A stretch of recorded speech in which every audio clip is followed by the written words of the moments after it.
né? Veja que interessante que no judaísmo bíblico, o que é um profeta? O que é um profeta senão um ser humano que fala por revelação de um Deus?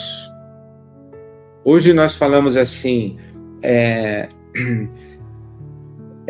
o Deus Pai de Jesus, é Yahvé, é o Shaddai, é o Elion, Elohim, mas hoje a gente pega todos esses nomes e coloca numa entidade só. Mas na época bíblica e ao longo da tradição bíblica, os nomes referiam a divindades diferentes. Um Deus que é mais agressivo e violento, um Deus que é menos agressivo, um Deus que é conquistador, um Deus que é pacificador, um Deus que é só desse povo, um Deus que é só dessa região geográfica. E aí vai se construindo, ou vai se percebendo e vai se discernindo. Então, quando os profetas lá na Babilônia, lá na Mesopotâmia, com todas, lá naquele mundo, por exemplo, em que os persas dominaram, o Império Medo-Persa, que dominou Israel por um tempo. Quando Israel é dominado pelo Império Medo-Persa, ele recebe influência dessa tradição religiosa da Pérsia. E aí levanta um profeta e diz, olha, o Senhor diz, que Senhor é esse? É Elohim, é Yahvé, é o Elion, é o Olã, que Deus é esse aí que está falando por esse profeta? Vendo como tem uma lógica esotérica? Vamos imaginar que a gente pega um egípcio de 5.000 anos antes e traz ele para Babilônia, quando o povo de Israel está na Babilônia, e levanta um profeta hebreu e fala animado e traz revelação do seu Deus, aquele egípcio entende isso como um fenômeno ok. Não é uma surpresa para um egípcio que alguém fale em nome de um Deus, não é uma surpresa para aquele mundo. E dentro do judaísmo tem isso. Agora, você pega, por exemplo, nos dias de Jesus, a comunidade dos essênios.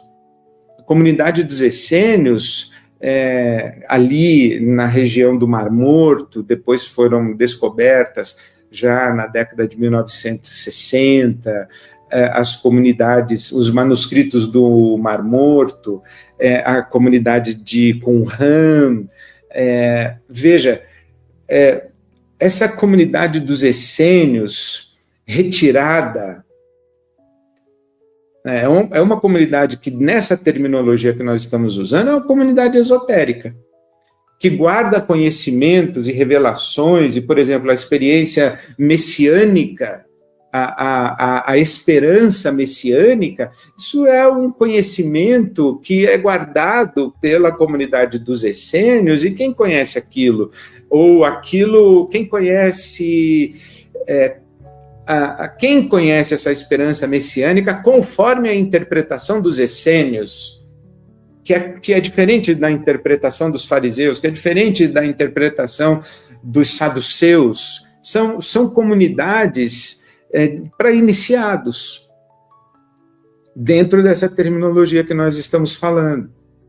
Por exemplo, a tradição judaica, rabínica da Cabala ou da Cabalá, que é uma forma de leitura do texto bíblico, de discernimento do texto bíblico. O pessoal fala de Nostradamus, o pessoal fala e veja como tem hoje pastor com lógica esotérica, que acha que consegue discernir, lendo o Apocalipse, que o Papa Leão XIV é o anticristo e que o fim dos tempos está chegando. Isso é conteúdo, interpretação para iniciados, isso é conhecimento esotérico.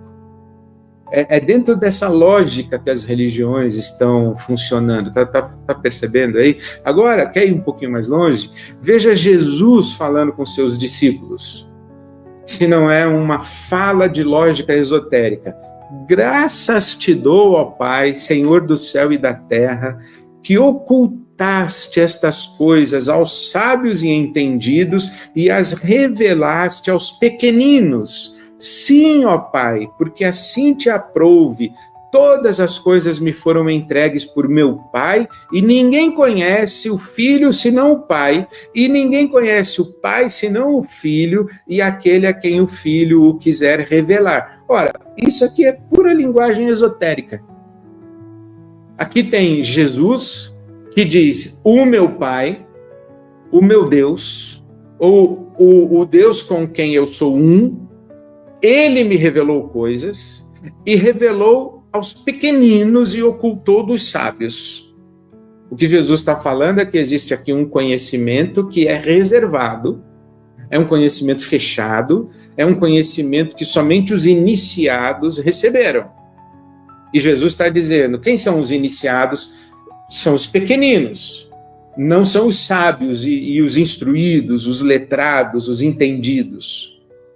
Jesus diz que tem um conhecimento, e que conhecimento é esse? São os mistérios do reino de Deus que foram revelados aos pequeninos. E quem conhece o Filho? O Pai. E quem conhece o Pai? O Filho, que é ele, Jesus que está falando. E quem mais conhece o Pai? Somente aqueles a quem o Filho quiser revelar. Isso é pura lógica esotérica. Aí você quer ir mais longe? Segunda carta aos Coríntios, capítulo 12, as falas do apóstolo Paulo. É necessário que eu continue a gloriar-me, ainda que eu não ganhe nada com isso. Eu passarei as visões e revelações do Senhor. Olha o Paulo dizendo, recebi visões e revelações. Conheço um homem em Cristo, é ele mesmo, que há 14 anos foi arrebatado ao terceiro céu. Se foi no corpo ou fora do corpo, eu não sei, só Deus sabe. E sei que esse homem, se no corpo ou fora do corpo, não sei, mas Deus o sabe, foi arrebatado ao paraíso e ouviu coisas indizíveis, coisas que ao homem não é permitido falar. Olha só a lógica esotérica, um conhecimento reservado a iniciados. O Paulo está dizendo, eu recebi revelações, eu fui arrebatado ao terceiro céu e recebi revelações que ao homem não é permitido falar, são coisas indizíveis. Aqui é uma discussão se não é permitido, que é proibido, ou que não é possível falar. Isto é, não é passível de tradução em linguagem racional. Ou você experimenta, ou não tem como descrever, não tem como explicar, não é transmitido pela linguagem. Não dá para a gente... vamos pegar um exemplo muito simples. Não dá para você transmitir pela linguagem o aroma da canela. Não dá para você transmitir por linguagem. Dá para você descrever, dá para você fazer aproximações, mas não dá para transmitir. Não dá para transmitir por linguagem o cheiro de pipoca. Não dá para transmitir, né? O perfume. Então, existem realidades e dimensões do conhecimento humano, da experiência humana, e níveis de saberes que não são transmitidos pela linguagem. É o que o Paulo está falando aqui.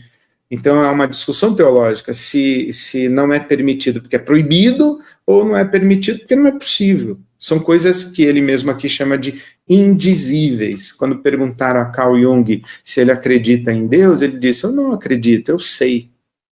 Eu sei Deus.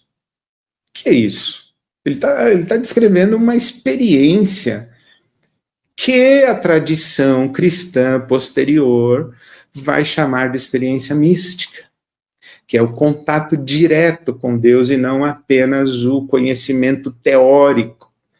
Então, por exemplo, pegando essa fala do Carl Jung, que não é considerado um cristão nos termos tradicionais, né? Ele diz, eu não acredito em Deus, eu sei Deus. Ele está dizendo, eu tenho uma experiência, eu tenho um conhecimento, um saber que é de outra ordem. Isso aí que é a experiência mística. Agora, veja como o Paulo fala aqui, olha. Sigam o caminho do amor e busquem com dedicação os dons espirituais, principalmente o dom de profecia, pois quem fala em língua não fala aos homens, mas fala a Deus, De fato, ninguém entende essa pessoa que está falando na língua dos anjos, ou seja lá qual for esse fenômeno da glossolalia, né? Por que palavras de Paulo apóstolo em Coríntios 14? Aquele que fala em línguas, em espírito fala mistérios.